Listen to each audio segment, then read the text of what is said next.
ಬಾಯಲ್ಲಿಟ್ಟರೆ ಕರಗುವಂಥ ಗುಲಾಬ್ ಜಾಮೂನ್ ಹೇಗೆ ಮಾಡೋದು ಅಂತ ನೋಡೋಣ ಬನ್ನಿ. ತುಂಬಾ ಮೃದುವಾಗಿರುತ್ತೆ. ಇಲ್ಲಿ ನಾನು ಅನ್ಸ್ವೀಟೆಡ್ ಕೋವಾನ ತೊಗೊಂಡಿದ್ದೀನಿ. 150 ಗ್ರಾಮ್ಸ್ ಆಗುವಷ್ಟು ಕೋವಾನಲ್ಲಿ ನಾನು ತೊಗೊಂಡಿದ್ದೀನಿ.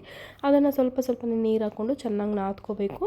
ಇವಾಗ 2 ಚಿಟಿಕೆ ಆಗುವಷ್ಟು ಸೋಡಾನ ಹಾಕೋತಾ ಇದ್ದೀನಿ. ಸೋಡಾ ಹಾಕೋದ್ರಿಂದ ಗುಲಾಬ್ ಜಾಮೂನ್ ತುಂಬ ಸಾಫ್ಟಾಗಿ ಬರುತ್ತೆ. ಬೇಡ ಅಂದವ್ರು ಸ್ಕಿಪ್ ಮಾಡ್ಕೋಬೋದು. ಆವಾಗ ಸ್ವಲ್ಪ ಹಾರ್ಡ್ ಆಗುತ್ತೆ ಜಾಮೂನು.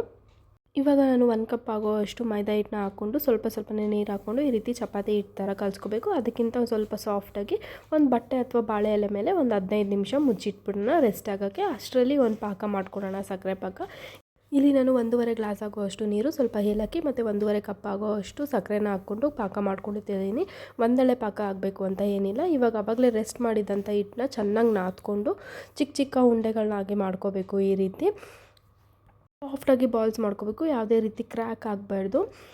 ಇವಾಗ ಮುಂಚೆನೇ ಎಣ್ಣೆನ ಕಾಯಕ್ಕಿಟ್ಟಿದೆ. ಮೀಡಿಯಮ್ ಫ್ಲೇಮಲ್ಲಿ ನಾವು ಎಣ್ಣೆನ ಕಾಯಕ್ಕಿಡಬೇಕು. ಆವಾಗ ಒಂದೊಂದೇ ಬಾಲ್ಸ್ನ ನಾವು ಏನು ಮಾಡ್ಕೊಂಡಿದ್ದೀವಿ ಜಾಮೂನ್ ಬಾಲ್ಸ್ನ ಬಿಟ್ಟು ಗೋಲ್ಡನ್ ಬ್ರೌನ್ ಆಗೋ ತನಕ ಬೇಯಿಸ್ಕೋಬೇಕಾಗುತ್ತೆ. ಒಳಗಡೆ ಎಲ್ಲ ಚೆನ್ನಾಗಿ ಬೇಯಿಸ್ಕೋಬೇಕು. ಆದಷ್ಟು ಮೀಡಿಯಮ್ ಫ್ಲೇಮಲ್ಲೇ ಬೇಯಿಸ್ಕೊಳ್ಳಿ. ನೋಡಿ ಈ ರೀತಿ ಆಗಿರುತ್ತೆ. ಇವಾಗ ಆಲ್ರೆಡಿ ಪಾಕ ಮಾಡಿಟ್ಕೊಂಡಿದ್ವಿ, ಅದು ಸ್ವಲ್ಪ ಬಿಸಿ ಇರಬೇಕು. ನಾವು ಜಾಮೂನ್ ಏನು ಕರೆದಿಟ್ಕೊಂಡಿದ್ವಿ ಇಮಿಡಿಯೇಟಾಗಿ ನಾವು ಜಾಮೂನ್ನ ಪಾಕದೊಳಗೆ ಹಾಕಿದ್ರೆ ರೆಡಿ ಆಗೋಗುತ್ತೆ. ಗುಲಾಬ್ ಜಾಮೂನು ತುಂಬಾ ರುಚಿಯಾಗಿರುತ್ತೆ, ತುಂಬಾ ಟೇಸ್ಟಿಯಾಗಿರುತ್ತೆ. ಮಕ್ಳಿಗಂತೂ ತುಂಬಾ ಇಷ್ಟ ಆಗುತ್ತೆ.